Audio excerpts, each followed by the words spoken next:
welcome back. Taps have been dry in several areas west and south of Durban for days now. This includes Chatsworth, Shallcross and Washington Heights, among other areas.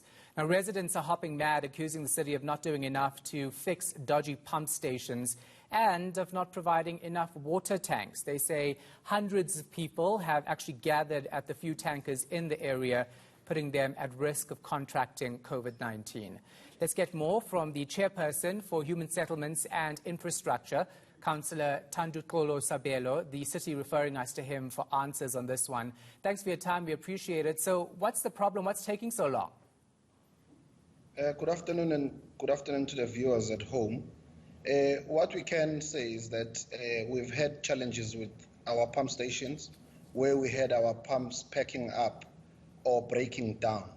And we have been working around the clock as a municipality to try and get these pump stations back on and being able to supply water to the affected communities.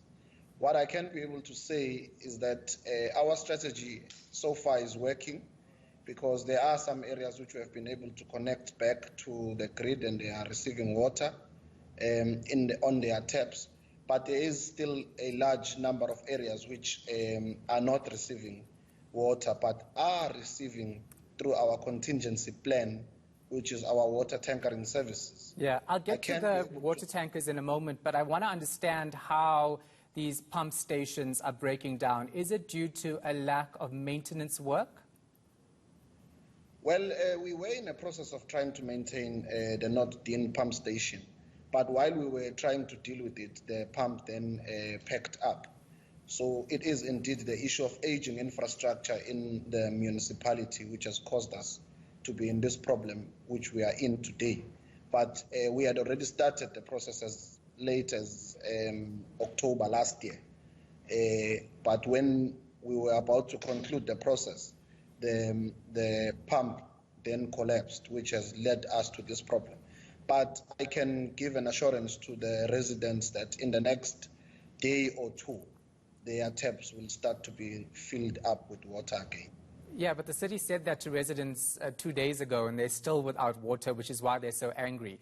Let's talk about those water tankers. There was obviously not enough sent out to the areas. We saw hundreds of people gathering at tankers on Sunday. That, of course, putting them at risk of contracting COVID-19. I'll first go back to your initial comment. It's not true. We have not said that the residents will be having water in their taps a few days ago. We have said that we are providing the contingency plan, and in a few days' time, they will be having water. But the engines that we have been able to procure have now been tested and are now being installed. And in the next day, we are going to start up the engine. Now, starting up the engine by tomorrow does not mean that the water will be filled on the taps by tomorrow.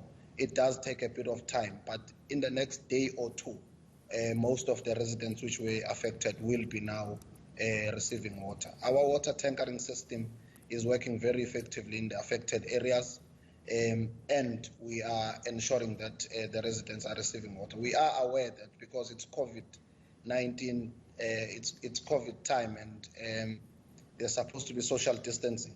So we do communicate through our community participation unit to the residents that they must try by all means to keep social distancing, and they must go and collect water individually, but obviously not be close to each other when they are collecting water, because that seems to be the only option that we have in supplying the residents with water currently.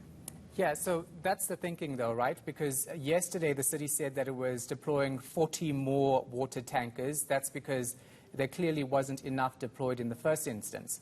Do you not take COVID-19 into consideration when you have to make these decisions at the start? We definitely do take COVID-19 into consideration when we make the decisions. Obviously, you make a decision that this is what you believe is the demand. But when you start implementing, you see that there's a bigger demand. That is why we will increase our water tankering. At first, we had started around about 55 water tankers roving the areas. We then moved to about 90 water tankers. We are now seated at 113 water tankers which are roving the areas. that are affected by the water shortages.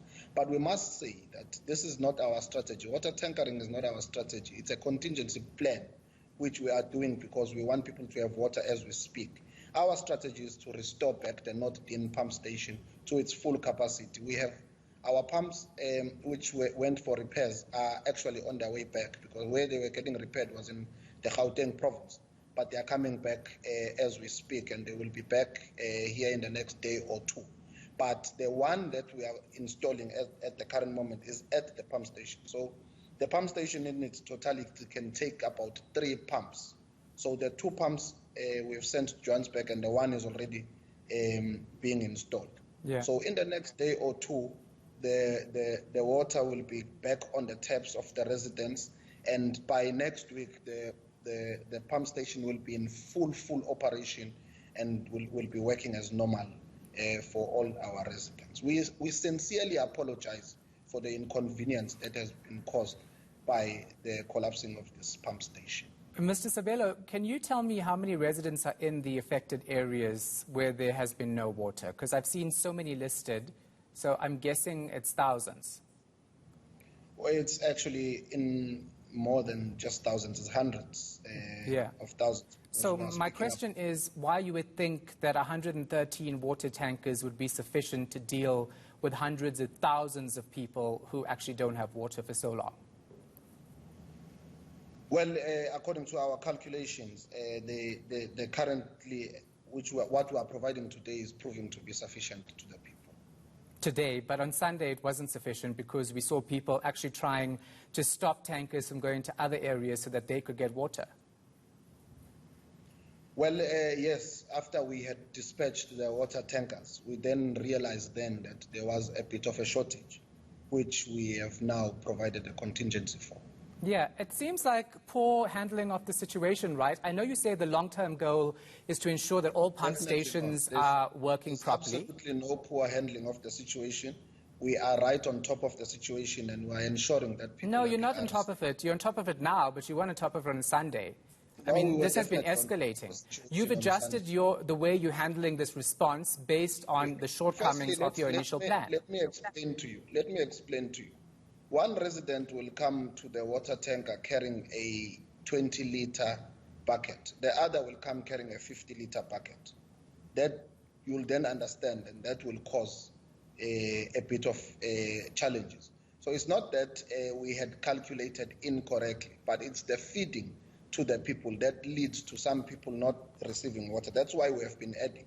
But our calculations from the onset were definitely on top of the situation.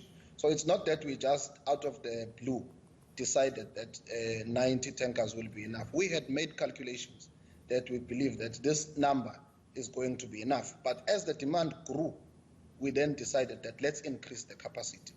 Remember also that this is also an outsourced service. We do have water tankers of the municipality, which are not enough. So we've also outsourced some water tankers. And we have done this on an emergency basis. In fact, the municipality should be applauded because we did not go through the normal procurement processes, but we have been taking decisions on the spot, obviously using the relevant legislation to deal with situations like this of times of crisis. And we have been really on top of the situation. And like I've been saying, there's no need of finger pointing now. This is a time of crisis. What is required now is for all of us to work together to help people, and actually also correct reporting of the situation will also help deal with the crisis, because there's no need to cause panic among society at this current moment. Well, what's actually required now is correct reporting. The municipality is helping. Where there's a challenge, obviously, we will then correct that challenge. But exactly, though, and there has been correct reporting, because we've been on the streets since Sunday, and we're seeing residents struggle to get water. We've seen people complain about 80-year-olds who have COVID-19 who cannot leave their homes to come and fetch water. So when you say you have handled the situation properly, have you thought through everything? This is not a normal situation. You're trying to prove that we are not handling the situation. You won't win on that one. I can assure you that. I don't need you to convince me that you've won on this situation, because you clearly haven't. No need to shout at me. Allow me to for you. In fact, you're asking me questions. Let me respond. I'm saying to you, the situation is not a normal situation. A water tanker, you are speaking about water on wheels. There will be someone who will come 2 minutes late after the truck has left. Now, you then expect that person to have a challenge of water. So it's not a normal situation as if there is a tap that is being opened and closed. This is water on wheels, that's why I'm saying this is not our strategy. Our strategy is to fix the pump and ensure that people receive water in their taps. And in fact, the engineers had initially given us a report that this situation can be sorted in about 3 weeks' time. And we have been able to reduce it to a couple of days because we have been working around the clock. We have said we want a 24-hour shift on that pump station, and that's what is happening. And that is why I can safely say to you that in the next day or two, the people will be receiving the water. And I think given the situation that we're in, that the municipality has done very well in handling the situation. That's what you think, but people on the ground don't think that. Also, the fact that you think we're not handling it correctly, that's just basically your opinion. No, it's also your residents' opinions, people who actually voted you guys into power. They are on the streets upset, so that's why I'm asking you these questions. On my Facebook, many residents are also applauding us. Applauding you for what? Now you can see that even the fact that we are communicating about the challenges and we are briefing the people. If you go to the eThekwini Municipality Facebook page, we are constantly updating people about what is going on and how we are responding to the situation. That's also progress. But we are not saying we are without challenges. Obviously, we do accept that there are challenges, but we are not going to accept an explanation that we are just not handling the situation. But we accept that there are challenges. Okay, thank you so much for your time. Chairperson for the Human Settlements and Infrastructure, Councillor Thanduxolo Sabelo.